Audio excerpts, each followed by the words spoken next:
Hey, Dom, what's going on? Hey, how's it going, man? Hey, thanks for coming back on the show. Really appreciate it.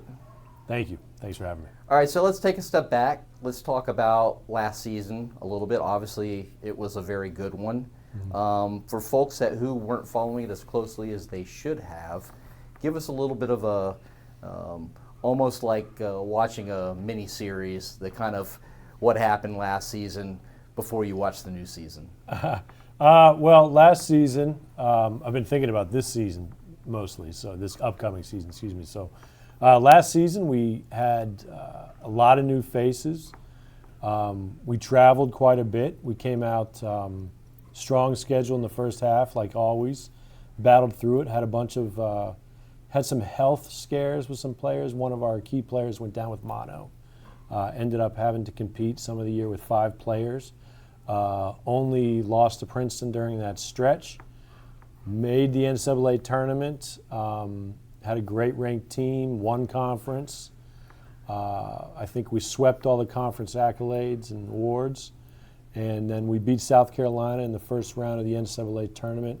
And then eventually succumbed to Norfolk State. Excuse me, not Norfolk State.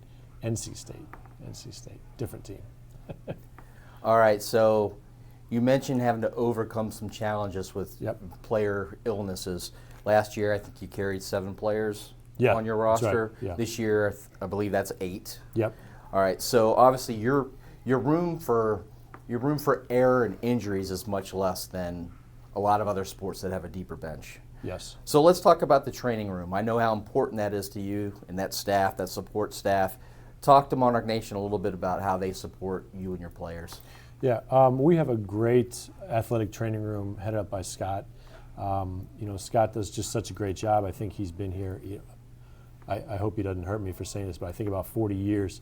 And he manages somewhat of a difficult situation because there's so many athletes. I think we're pushing 500 athletes here at Old Dominion.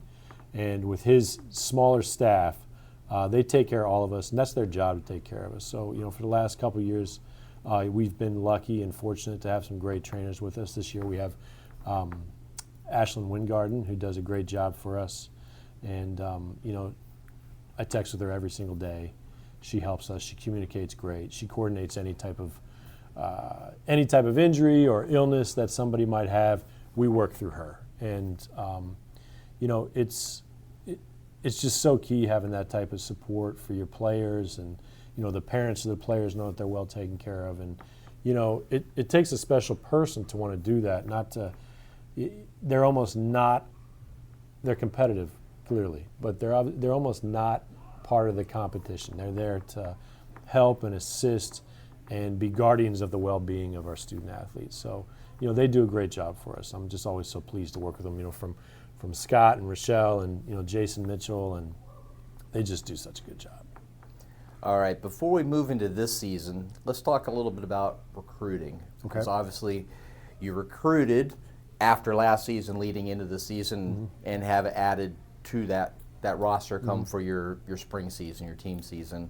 For folks that might not have caught you the last time, talk a little bit about your recruiting philosophy, and then what were the recruiting highlights for going into this season?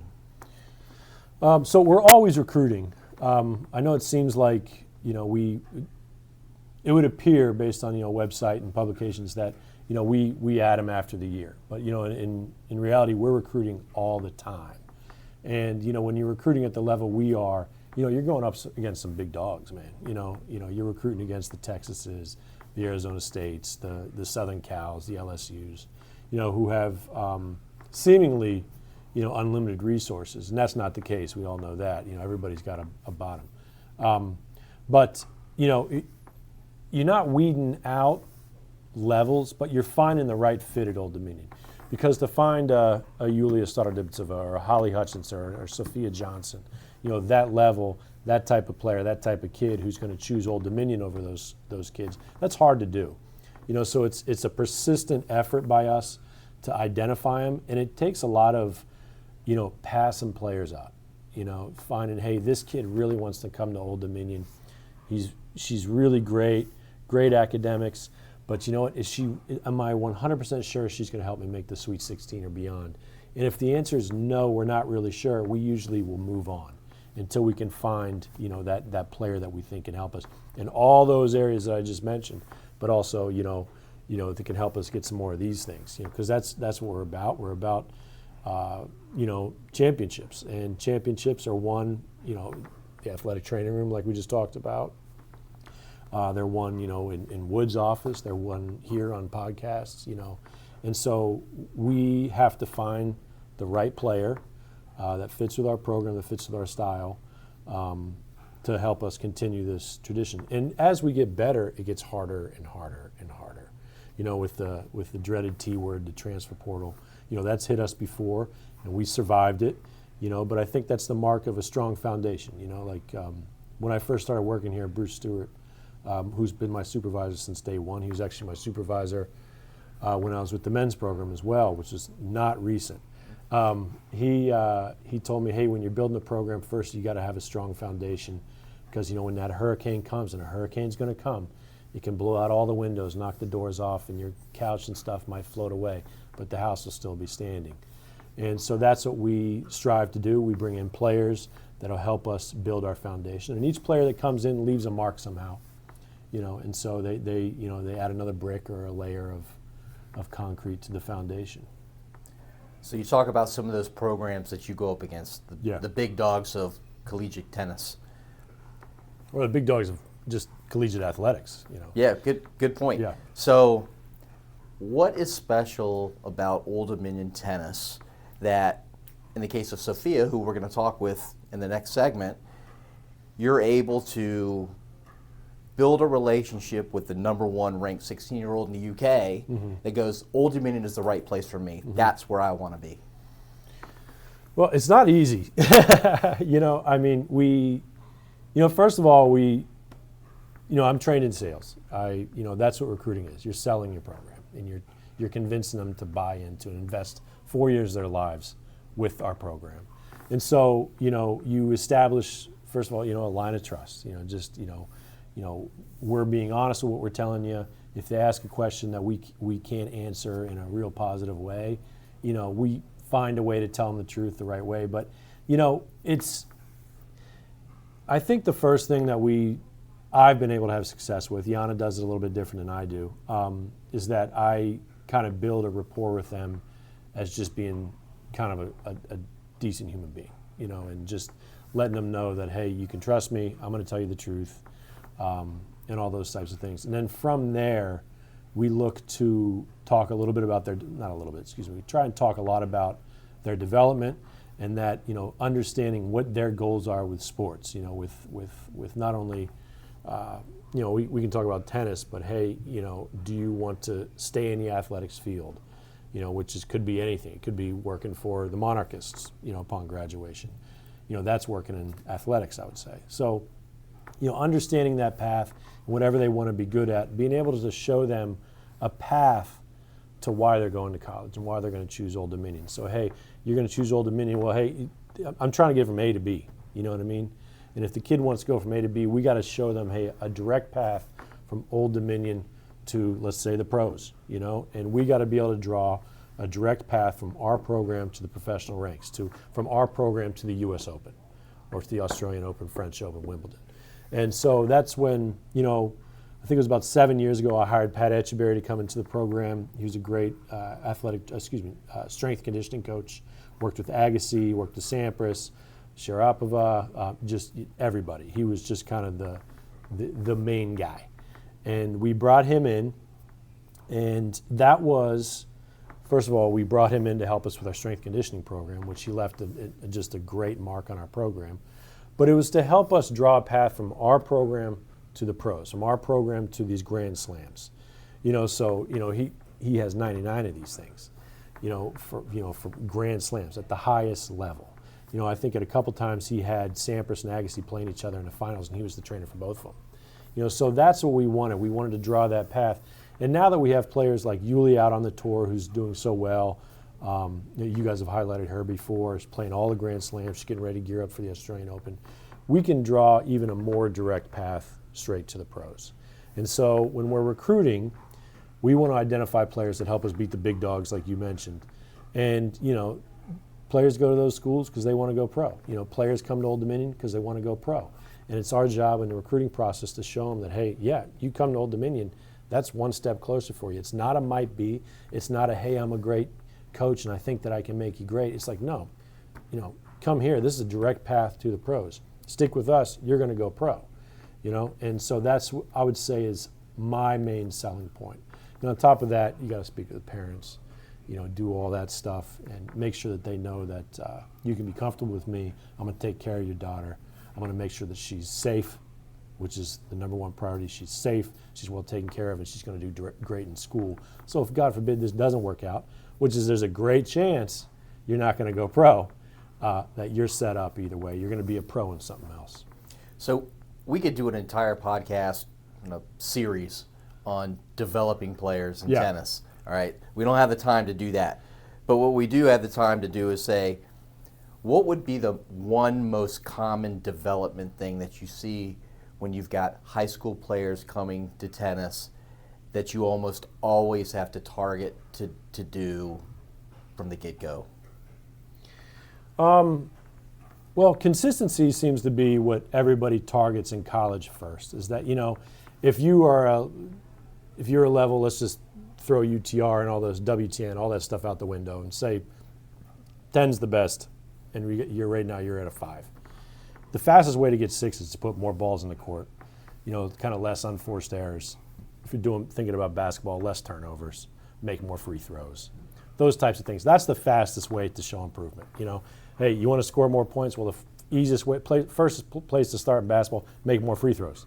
And so those types of things I think we hone in on pretty well. But on top of that, I think that it's just a real holistic approach to the game. Like, hey, I've talked to you about your son, is that, it's the sleep, it's the nutrition, it's the how you practice, it's your dedication to practicing with a certain mindset.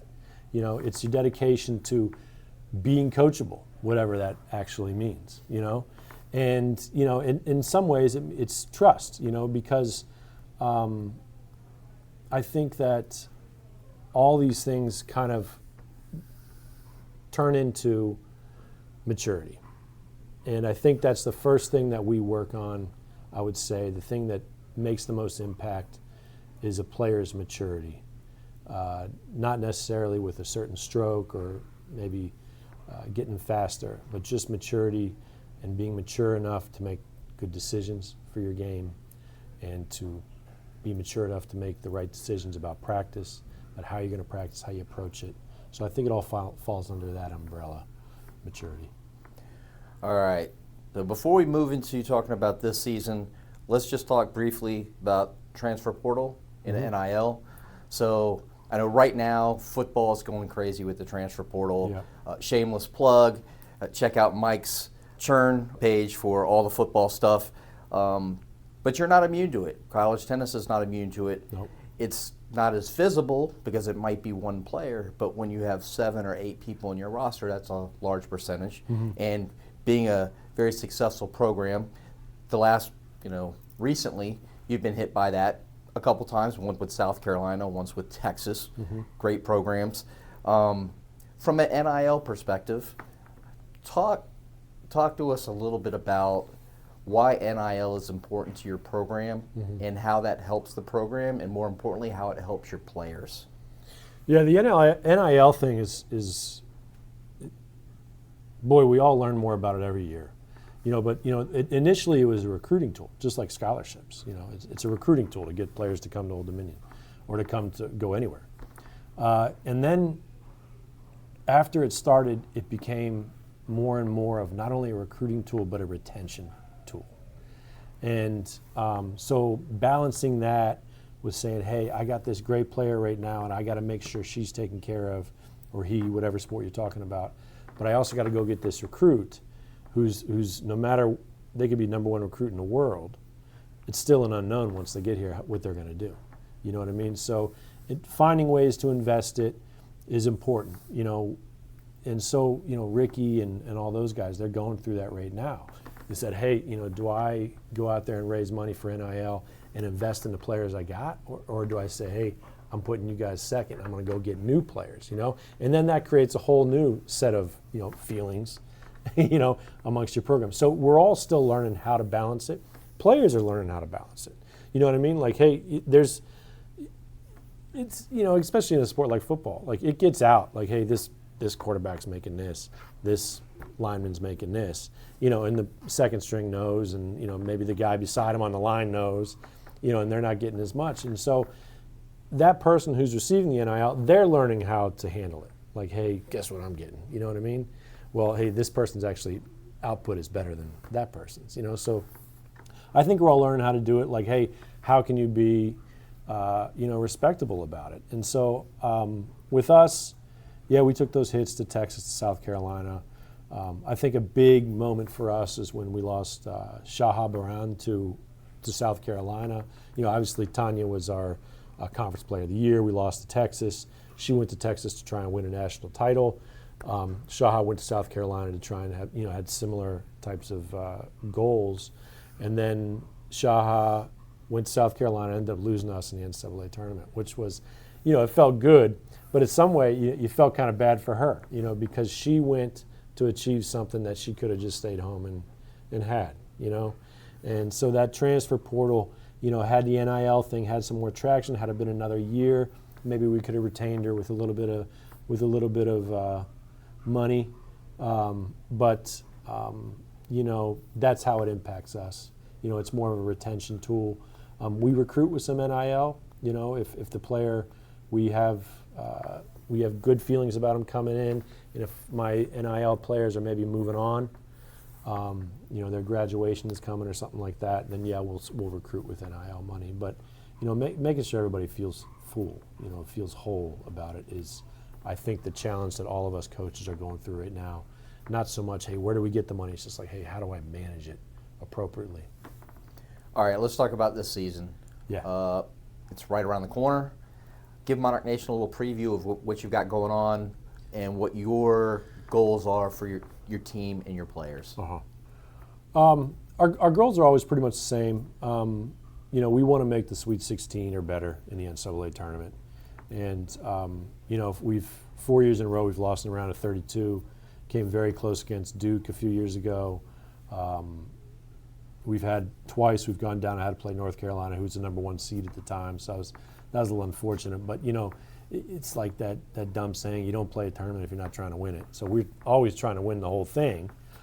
In North Carolina, going through North Carolina was part of it. So this year, it's the same thing. We want to go as far in that tournament as we can. We've played in that tournament a lot, the NCAA tournament. We've played in it a lot. I've coached in it a lot. 5 years in a row now, yeah, right? 5 in a row in the NCAA tournament. And in 5 years where we've played multiple matches in the NCAA tournament. So it's not, obviously playing in the NCAA tournament is very special. Like that's about as cool as it gets. When you're playing down there at North Carolina and there's the Jordan logo and you're in the NCAA tournament and you're standing on it, like you feel it, man. But you're not satisfied with just getting there. Yeah, that's over. That's yeah. over.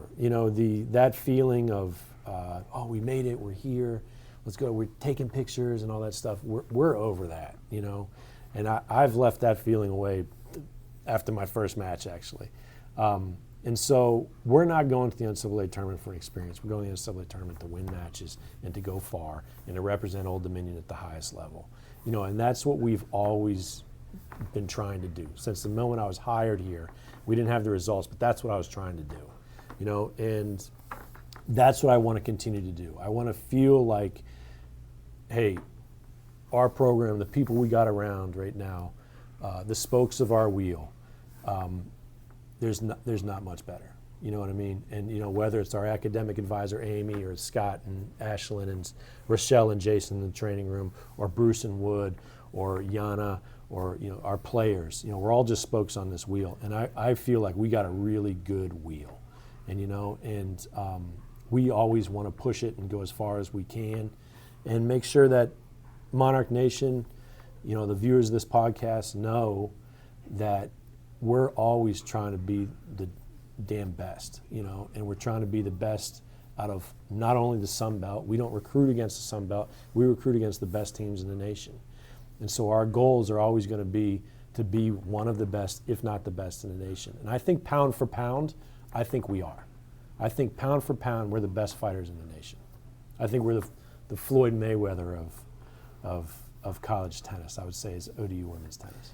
Nice. All right, so you talked about not being satisfied and having been there a lot. Yeah. So one of your players, Sofia, who's going to be in the next segment, has been there every season she's been here. Yeah. And it sounds like your goals are, that's going to be no different there. Talk to Monarch Nation a little bit about Sofia as a person, as a student, and as one of your players. Yeah, Sofia has just been a real joy to have part of our program. I've had a nice relationship with Sofia since I started recruiting her. She was very young when I started recruiting her, and so it's been funny seeing her. You want to call it a journey, but it's been nice seeing her grow up. And we talked about maturity at the beginning here with with types of players and what they go through. But seeing her mature and becoming the great young woman that she is now has been really something special to me. I think to be a good coach is kind of like being a good writer or a good artist. And I think that we're pretty artistic in our approaches, that we exist kind of on the fringes of how we do things, whether it's recruiting. We talked about that a little bit. We're kind of on the fringes of, the norm of college tennis. We're probably not supposed to be this good. You know what I mean? And when you coach, you got to kind of have that like that too. You got to be artistic, and that means when you have something that's really good, and it's really good, not being tempted to go in there or add a comma or change some words or do some paint strokes over. When Soph came in, she was a really good piece of art, let's say, and it sounded kind of weird, but she was a really good athlete. That's better. Really great athlete, really great tennis player, and we had a good focus on her that, hey, we're not going to try and mess with this too much. We're going to focus on, hey, the mindset, the person, her ability to be a leader, her ability to grow into a good captain, which she's done, and her ability to make good decisions for her game and for her future to become a pro. When she came in, she was actually on the same team as Yulia, which was great. So she could see that path, and she's lived that path with Yulia. The path from Old Dominion, being a senior on Old Dominion's team, to going out on the tour, grinding for a little while. Now she's playing Grand Slams, and so that's kind of what we got. We have this great player, this great kid. She's just a joy to be with. I like traveling with her. Yana likes traveling with her. Pretty much any coach that's on her court feels pretty good about themselves, because we can all walk off saying, man, I think I did a pretty good job. But really it's like, nah, Soph's just a dang good player. I think that, whoever coaches her is going to do a really good job with her. And so that's kind of been it's not really a challenge, but with experience we knew we're not going to mess with this too much. We're just going to make sure that this train just keeps rolling, and we're going to keep going, as faster and faster and faster to get better. All right, so in closing out your segment, do you have a message for Monarch Nation? No, I would like to say thank you to you guys. I mean, I've just watched this podcast grow over the past couple of years. Was this year 2, 3 for you guys? Yeah, March will be 3 years. March, yeah. 3 years. So, watching this grow to, all of a sudden a logo, which is super cool with the glasses. And, I think it started out just an idea, and then it became bigger and bigger and bigger. And now you guys are part of the collective, which, as we alluded to, makes such an impact on the program. So just thank you so much. I think Old Dominion is a really cool place, and that's why I'm still here. That's why I always want to be here. Working for Wood, working for Bruce, those guys are just awesome, man. I think that, with what they can do here at Old Dominion, which is to balance all of us, all 14 head coaches, and all of our needs, is not easy. It's not easy. And I think if you were to poll athletic departments across the country, the successful ones, a lot of teams don't like their ADs. A lot of teams don't like their supervisors. A lot of teams don't like their compliance or their finances or their SWA. And that's not the case here. I feel like all the coaches are supportive of Wood and Bruce and all the athletic directors, and it's just a good place to work. And I think it's great. It's a great team to support. I'm proud. My kids are Old Dominion fans. I'm proud to work at Old Dominion. All right, when's the first opportunity that folks can get a chance to check out the team here in the next couple of months? Looks like January 17th we're going to be hosting Richmond. There's a small chance you might be adding something before that. With in college tennis we make our own, besides the conference schedule, we make our own schedule. So sometimes coaches are scrambling in November and December to add something, and so we may add a team that reached out to us recently. It's actually a top 10 team. So we'd be really excited to host them. Here? Yeah, we'd like to host them here. All right, well, stay tuned to our social media and stay tuned to Old Dominion Women's Tennis social media for that. All right. And thanks again for coming on, Dom. Thank you. Go Monarchs. Go Monarchs. This episode of the Monarchist Podcast is brought to you by the Pride of ODU Collective. Their mission is to elevate the experience of student athletes through name, image, and likeness, while also elevating the fan experience. If you or your business are interested in getting involved, you can reach out to us directly or go over to theprideofodu.com. That is theprideofodu.com. Thank you for listening, and go Monarchs. Welcome back, Monarch Nation. Sofia, welcome to the world's best and only ODU podcast. Thank you for having me. All right, so let's start all the way at the beginning. How'd you get started playing tennis? I started when I was 5. I have an older brother, 2 years older than me, and our parents put us into multiple sports, so I just started playing from there. Neither of my parents played tennis. Okay. What were some of the sports that you played? Track and swim. Okay. Did either of those kind of complement playing tennis? Maybe track was good training for fitness in terms of tennis, and swim too, actually, but tennis was my favorite, so that's the one I chose. Okay. So I'm assuming that tennis is like many of the other sports with regards to recruiting. In the previous segment, Dom talked about starting to recruit you when you were a young player. What were some other schools that were looking and trying to get you to go there? Georgia Tech was a school that I was interested in, and USC of California, they contacted me. And I had a couple others, but those are my top choices after Old Dominion. Okay, so your recruiting was happening during COVID, a really interesting time for everybody.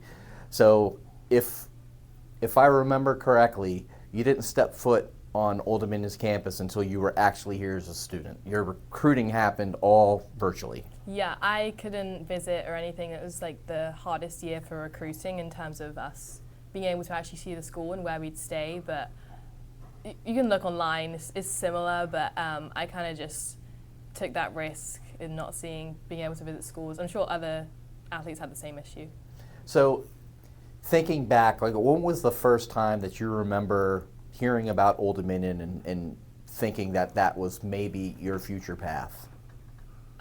It was whenever Dom reached out to me. I had an agent and she sent my information to a lot of college coaches, and I had them reach out. Since that summer I was playing tournaments that were streamed online, so I had coaches watch that and let me know if they were interested. So I think around August, September time, that was when Dom reached out to me, and that's when we started talking about recruitment. Okay, so was this a lot of FaceTime recruiting? How did that go? It was a lot of texting, FaceTiming, calling, anything we could do that could help me not being able to visit in person. So did you get a chance to see the campus at all during that? Was it, pictures or the coaching staff going around the campus, like kind of showing you stuff? What was that like? It was a lot of pictures. I think it was hard to show so much stuff, but the pictures really did help, and I also looked online for what I could find, and it basically showed me what I needed to see. All right, so talking with Dom before, relationship is a very big part of everything. Obviously it's important for the coaches to get to know the player, but opposite, is just as important of players being comfortable with where they're going. Even more important for you because you hadn't been here and actually got to be with them. Talk a little bit about that relationship building and when you knew that this was the place for you. I think it was during the recruitment process. Dom was the coach that seemed to really want me on the team, not just as another player on the roster, but as if he actually cared about my development as a player.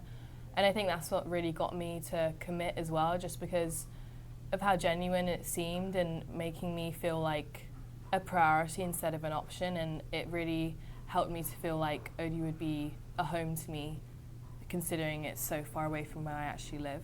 I like how you said that, a priority and not an option, because I think there are probably a lot of offers that are put out to student athletes where you've got to discern between the two. Am I an option or am I a priority? Yeah. So that's nice to see that you felt that, and that was a big contributing factor. You talked about development. We talked about that in the previous segment. What are a couple things that when you were coming to Old Dominion you knew were priority to you, that you wanted to work on to become a better player, to get you to, obviously your goal is to go pro someday. So what were a couple of things that you really wanted to work on, and now that you're in your 4th year at Old Dominion, kind of how are those things now? I think the main thing I wanted to work on was mentality and the mental side of tennis. I think it's hard to completely change, certain shots and coming to new coaches and that kind of thing, but mentality is something that you can have help with from coaches a lot more. And that's something that I struggled with growing up, and I think coming here, getting more individualized training and also being in a team environment where it feels like a home, it really did help me grow over the years. And with all the support I had and all the help I had from my coaches and that part of it really did help me develop as a player. All right, so let's go back to towards the end of last season, because I was watching this match on ESPN Plus. I think it was ESPN Plus. It was that 3-all match against South Carolina last spring. You won 5 straight games to lock up the win for the team. It felt ridiculously intense, just me at home watching it. But when you were able to secure that thing and watching the team and the energy, like talk to Monarch Nation a little bit about that match as a whole, and then kind of the end in securing that. I think the pressure of that kind of situation, being the deciding match at the first round of NCAAs, is hard for any player to deal with, no matter what year you are. I think it just comes with training and how you handle that pressure and if you're able to deal with it in that way. And I think the help I've had from my coaches really helped me be able to secure that win, especially because I had Dom my whole court the entire time, since he saw how nervous I was, and he really helped me. And those kind of situations are just so hard to deal with, knowing how much it matters to your team and your coaches, especially playing South Carolina. And I really focused more on how much it would mean to my team and my coaches to get this win, and it helped me build the confidence knowing that I had the skills to pull through and overcome my nerves. Yeah, we could see Coach Dom.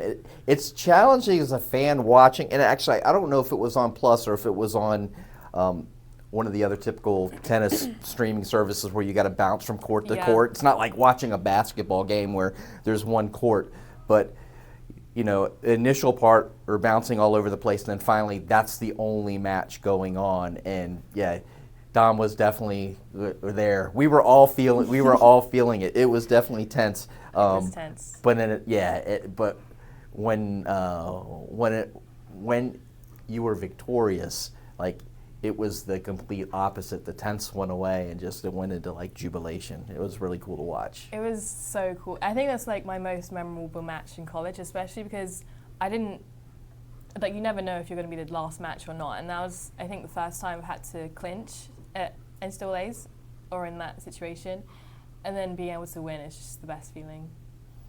All right, so senior year, I'm sure you've got some team goals and some individual goals. Talk to me a little bit about that. I think a main team goal, since we're more secure this year, we have gotten to know each other better, is to try and make round of 16 at NCAAs. That's something that we've tried as a team every time we get there, and not just round of 16, as far as we can go. So I think that would be the main goal that would be leading from the beginning of the season until the end. I think it's more important to finish stronger than we started, so I think we'd really want to work up to that the whole season. And that's something that I would also count as an individual goal, just because every match counts, and I would want to be able to work the whole season and be able to help my team get further than we've ever been at NCAAs. Let's do a couple fun questions, and then we'll go back into a couple tennis things. All right. If you had to pick your favorite restaurant here in the 757, what would it be?